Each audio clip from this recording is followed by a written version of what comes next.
There was a rabbi by the name of Hugo Grin who was sent to Auschwitz when he was a young boy. Now, in the midst of the death and the suffering and the terrible conditions, most of the Jews tried as much as they could to observe their religious practices. Now, one winter's evening, Hugo's father gathered the family in the barracks. It was the first night of Hanukkah, the Jewish Feast of Lights. The little boy watched as his father took their last pad of butter. He made a makeshift candle using a thread from his ragged clothing as the wick. He took a match and he lit the candle. And the little boy cried out, "Father, no! That butter is our last bit of food. How will we survive?" And his father said, "We can live for many days without food, but we cannot live for a single minute without faith and hope. This is the fire of hope. Never let it go out, not here, not anywhere." In his commentary on our text from the Gospel of Luke, chaplain of the University of Richland, Craig Coker, wrote this: "Christian hope is fundamentally different than optimism." And this is the part I really like. Christian hope locks its steely eyes on the devastation of the world around it and readily acknowledges that things might not get better. Christian hope does not bury its head in Yuletide cheer and artificial lights, but like an Advent wreath growing stronger and brighter each week, this hope pushes its way into the brokenness of our world, clearing a path in the wilderness so that the true light might burst into the darkness. And when you think of the devastation in the world in which we live, there are bombings and death and riots and war and whatnot. Indeed, it may not get better in the short run. Because one of the tenets of the Christian faith is that someday Christ will return and make all things right. And Advent is a season when we emphasize that hope. We wait and we prepare for the coming of Christ. Yes, at Christmas, but also that future day when Jesus Christ will return in all his glory and the world will be made new. But until then, we have hope. And as Craig Coker said, hope will push its way into the brokenness of the world, clearing a path so that the true light might burst into the darkness. This was the ministry of John the Baptist as he prepared the way for the first coming of Christ. John came into the history of Israel at a time when it was very dark, when there was no hope. Many believed that the Roman Empire was one of the greatest civilizations in history, and perhaps that's true, but their domination over the conquered territories was harsh, was extreme. The upper classes of the Roman Empire enjoyed great wealth, and it was paid for by the poor with high taxes, and taxes on everything. There were taxes on produce, on sales, on the temple, occupational taxes, custom taxes, transit taxes, and many, many others. It is estimated that 97% of the Roman Empire lived in some degree of poverty. There was a sort of peace that was maintained by the military, mainly by instilling fear. From time to time, there were revolts, but punishment was usually death or imprisonment. Now, of course, for the Jews, being under foreign rule was nothing new. At different times in their history, Israel had been subject to Babylon, Assyria, Persia, Greece, and then finally Rome. It was the Persians who allowed the Jews to return to their homeland after years in exile, but they were still under domination of foreign nations. And after centuries of this kind of subjection, there was no hope. But enter John the Baptist, the herald of hope. And John's very birth is a story of hopes realized for a couple that I am sure had long since given up any hope for a child. Luke's very careful to place John's birth in historical context. He says, in the days of Herod, king of Judea, a specific time and a specific place. Luke also gives us the names and lineage of John's parents. Zechariah and Elizabeth are both from the priestly line of Aaron. Aaron, the brother of Moses and the first priest of Israel. And as the story opens, we are told that Zechariah and Elizabeth are childless. And by this time they are advanced in years. And Elizabeth was barren. So Zechariah is at the temple performing his priestly duties. The priesthood was divided into sections, and each section took its turn serving at the altar at the temple of Jerusalem. Zechariah's section was up on rotation, and it was the custom to choose the individual priest by casting lots. And in biblical times, that was the way that people discerned God's will.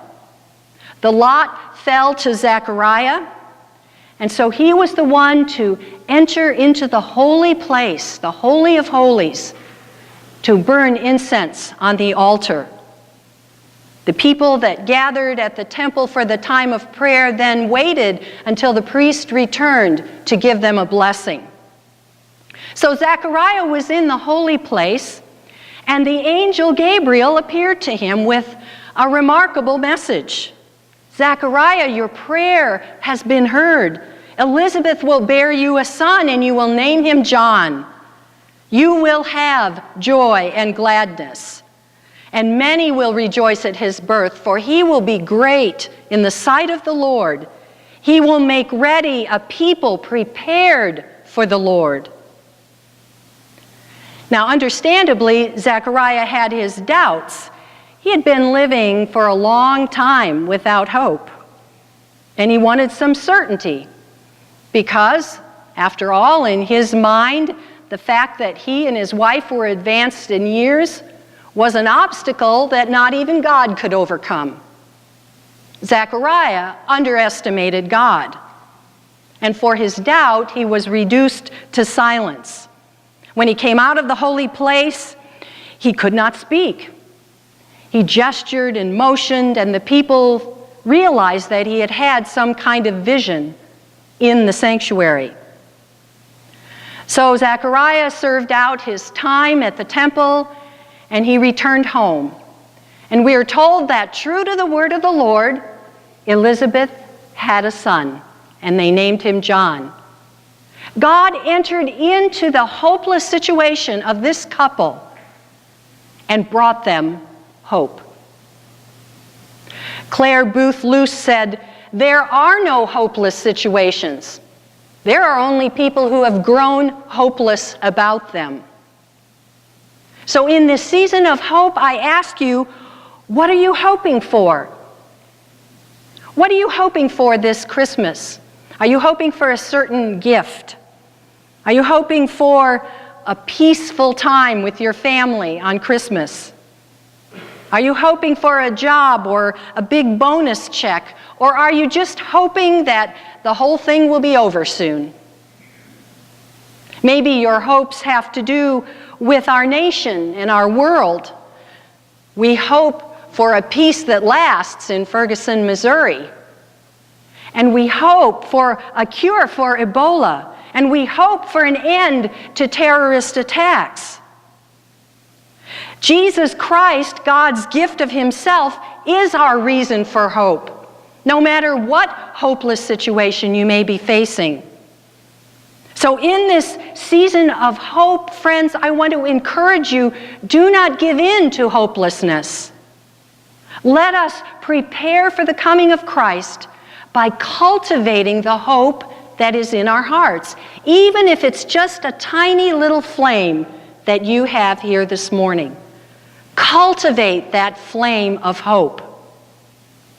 Here's how to cultivate it. First of all, don't underestimate God, like Zechariah did. You know, Zechariah had known God for a long time. He was a leader, and he was as good a Jew as any. He paid his tithe, he went to the temple, he studied God's word.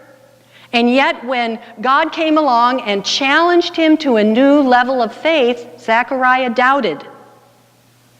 Cultivate hope by choosing to believe that God can and will enter into your situation and bring change, bring resolution, or at least bring a sense of peace that you yourself have not yet been able to achieve.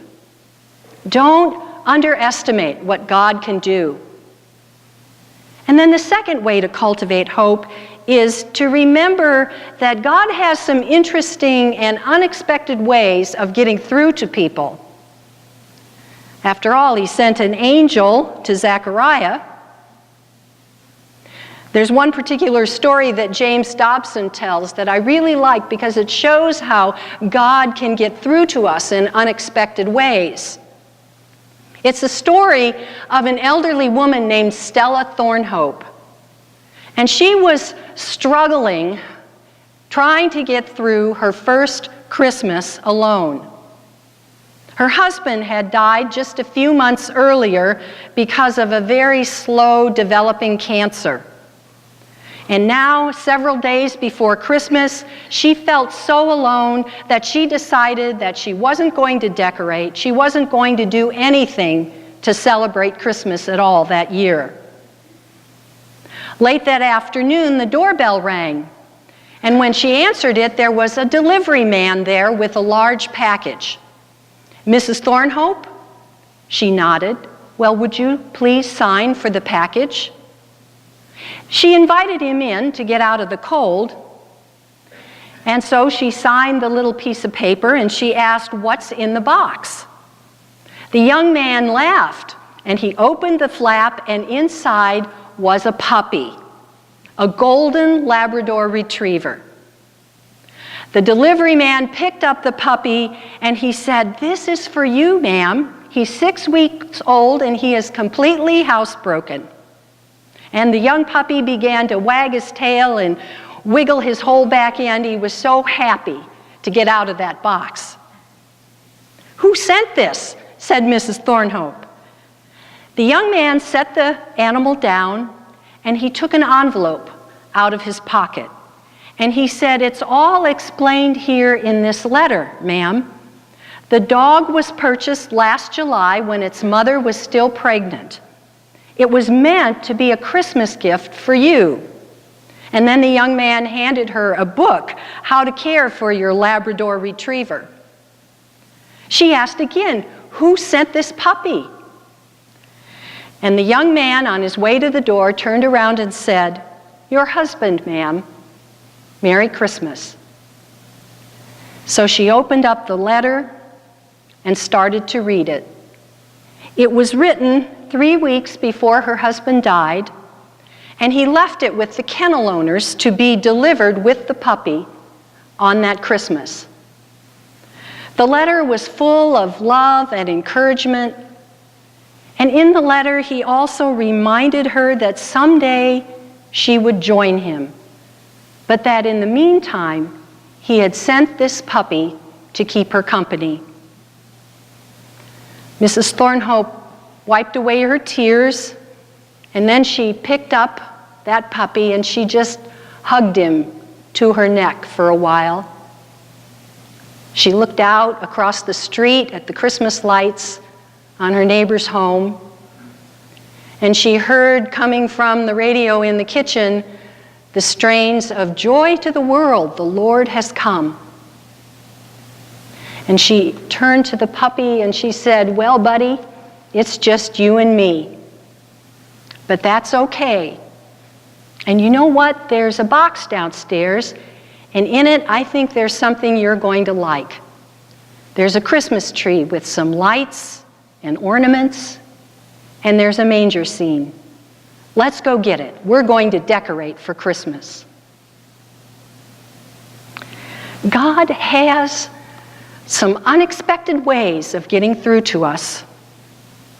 Friends, it's Advent, and there are signs of hope all around us. St. Thomas Aquinas was a great 13th century theologian, and he had a very simple way of explaining hope. He said that hope means clinging to God as the source of absolute goodness. Hope helps us to face the realities of life on this planet. It allows us to not only face them, but to deal with them. No matter what you may be going through this Advent, whether it be conflict within the family, whether it be illness or loss or the economy, whatever, with hope we can face these realities while clinging to God, holding on to the hand of God, who is the source of absolute goodness. So look around. There are signs of hope all around us, friends, because it's Advent, and the kingdom of heaven is at hand. Amen.